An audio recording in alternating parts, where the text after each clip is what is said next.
我们的影片比较小众，所以比较难有流量带来的业配和广告收入，所以如果希望赞助我们，不论金额的大小都可以捐给我们哦。你可以扫描 QR code， 或者是看下方的资讯栏，有玉山银行和 PayPal 的账号，可以方便您使用。谢谢你啦，拜拜。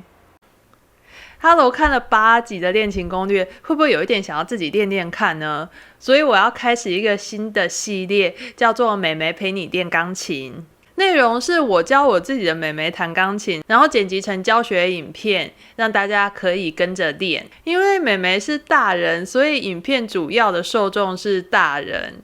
如果你是妈妈的话，你也可以自己先跟着练，然后学会了以后带着你的小朋友跟着练。虽然自己教自己的孩子很有可能不像老师，因为有很多教小朋友的经验，但是因为省下了很多时间经费，所以是平民可以开发大脑的好方法。希望可以借着这样子的影片帮助到有需要的人。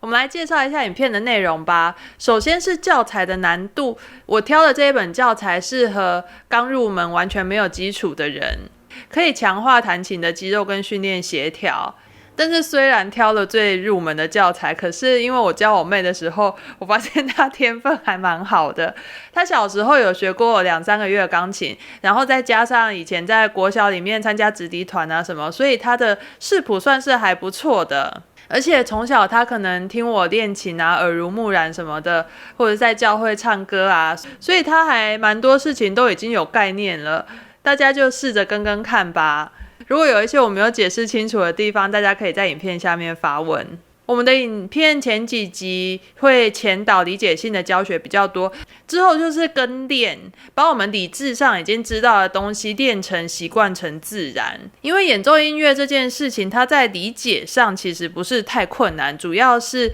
要熟练自然。然后我们这个影片跟其他别人的教材比较起来，有一个重点是，我们有一位示范的学生，就是我妹妹，会跟着大家一起学。这个有什么好处呢？因为你可以观察我妹妹的手的动作，多一个观察的对象，总比完全没有观察的对象要好。如果没有观察的对象的话，你可能会以为全世界的人都跟你一样。我不是开玩笑的，我的成人学生几乎每一次在弹得好的时候，他都会觉得这个不是对大家来说应该要都很简单吗？可是事实上都不是他们以为的这样，所以多了一个观察对象，你就会发现你觉得很简单的事情，别人不一定会觉得简单，你觉得很难的事情，别人也不一定会觉得很难，这样子学习的角度会比较客观。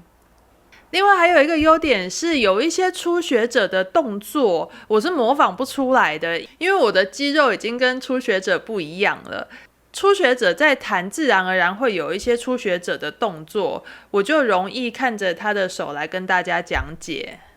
另外看影片的大人你啊，跟小朋友学琴比较起来，大人的思考能力比较强，所以有可能大人会想要可以跳着看。我也会贴心的帮大家做时间节点，只要我有讲重点的地方，我就会做一个节点，让大家可以跳着看。所以你可以选择你想要跳着先看一下重点，或者是你想要慢慢跟着练，这样子都可以。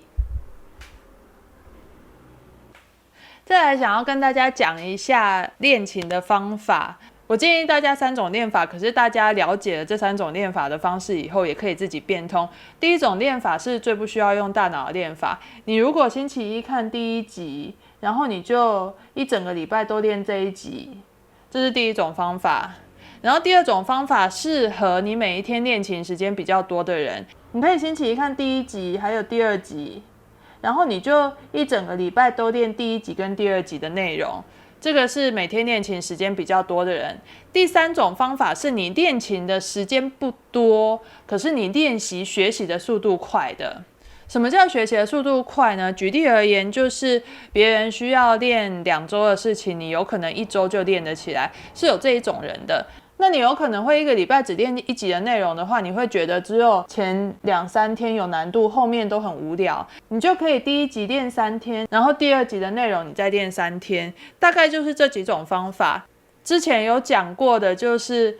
自己弹的好不好要怎么判断呢？其实这个在我们教学影片里面美美也有再问一次，不过我这里先跟大家讲，你练的好不好判断的方式就是以你的完成度有没有到达80%来判断。你在速度慢、姿势稳定的状况下，能不能让你的错音只错20%的话，这样子就是算你已经通过了这个阶段，就可以加新的练琴内容了。但是我个人是建议每天要考虑自己到底有没有练习熟练度超过80%，我觉得好像有一点点每天考虑太多了。我自己是喜欢干脆按表操课就好了，我就固定天数，例如说我都固定3天换一课，或者是固定1周换一课这样子。但是大家可以自己照自己的个性跟喜好来做决定。另外，成人学钢琴很重要的一件事情就是维持热度。这一本因为是初步的基础教材，所以它听起来真的不是什么悦耳的音乐。成人要维持热度，通常是需要弹一些自己有兴趣的歌，所以大家同时也可以找一些自己喜欢的歌来听看看、练看看。我其实有准备要教大家怎么样可以自己简单的即兴。可是因为实在没办法把影片做得那么快，所以会先接着推出一系列 cover 音乐的影片。未来这些影片就会当作我教大家即兴的教材。也希望大家帮我点赞、订阅、分享给有兴趣的人，因为这样子我们频道有成长的话，我就有机会可以找人来帮我一起剪辑影片，这样子我制作的速度就会变快，就可以做更多的教材来让大家不管是什么样的程度都可以一起学习哦。在推出课程之前，我还有另外一件事情想要跟大家讲，就是网络课跟实体课到底有什么不一样。